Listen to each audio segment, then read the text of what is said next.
ദിലീപിനെ നായകനാക്കി നവാഗതനായ വിൻഡോ സ്റ്റീഫൻ സംവിധാനം ചെയ്യുന്ന സിനിമയുടെ ചിത്രീകരണം 2 മാസം പിന്നിട്ടു. മാജിക് ഫ്രെയിംസിന്റെ ബാനറിൽ ലിസ്റ്റിൻ സ്റ്റീഫൻ നിർമ്മിക്കുന്ന സിനിമ അതിന്റെ അവസാന ഘട്ടത്തിലേക്ക് കിടക്കുമ്പോൾ അണിയറ പ്രവർത്തകരെത്തി. ദിലീപിന്റെ 150ാമത്തെ ചിത്രവും മാജിക് ഫ്രെയിംസിന്റെ 30ാമത് നിർമ്മിക്കുന്ന ചിത്രവുമാണിത്. ലിസ്റ്റിൻ സ്റ്റീഫൻ ദിലീപ് കൂട്ടുകെട്ട് ആദ്യമായി ഒന്നിക്കുന്ന ചിത്രവും അതുകൊണ്ട് തന്നെ ചിത്രത്തെക്കുറിച്ചുള്ള പ്രതീക്ഷകളും ഏറെയാണ്. ലിസ്റ്റിൻ സ്റ്റീഫൻ നിർമ്മിച്ച ജനഗണമന, മലയാളി ഫ്രം ഇന്ത്യ എന്നീ ചിത്രങ്ങൾക്ക് ശേഷം ഷാരിഫ് മുഹമ്മദ് രചന നിർവഹിക്കുന്ന ചിത്രം കൂടിയാണിത്. ഒരു ഫാമിലി എന്റർടൈനറായി ഒരുങ്ങുന്ന ചിത്രത്തിനു വേണ്ടി സംഗീതമൊരുക്കുന്നത് സനൽ ദേവ്, ഛായാഗ്രഹണം രൺദീവ, സിദ്ദിഖ്, ബിന്ദു പണിക്കർ, മഞ്ജുപിള്ള, ധ്യാൻ ശ്രീനിവാസൻ, ജോണി ആന്റണി, ജോസ് കുട്ടി എന്നീ പ്രമുഖ താരങ്ങൾ കൂടാതെ നിരവധി പുതിയ മുഖങ്ങളും ചിത്രത്തിലെത്തുന്നു.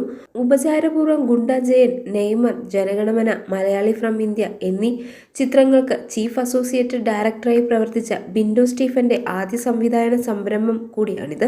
തിരക്കഥാകൃത്തായ ഷാരിസിന്റെ ഒപ്പം 3ാമത്തെ ചിത്രവും.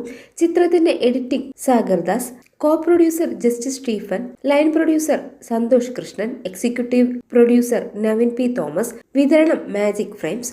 എറണാകുളവും പരിസര പ്രദേശങ്ങളുമാണ് ചിത്രത്തിന്റെ ലൊക്കേഷനുകൾ. എന്നാൽ ഇപ്പോൾ ചിത്രത്തിന്റെ ആകെയുള്ള ഷൂട്ടിംഗ് ഷെഡ്യൂളുകൾ 85 ദിവസങ്ങളാണ്.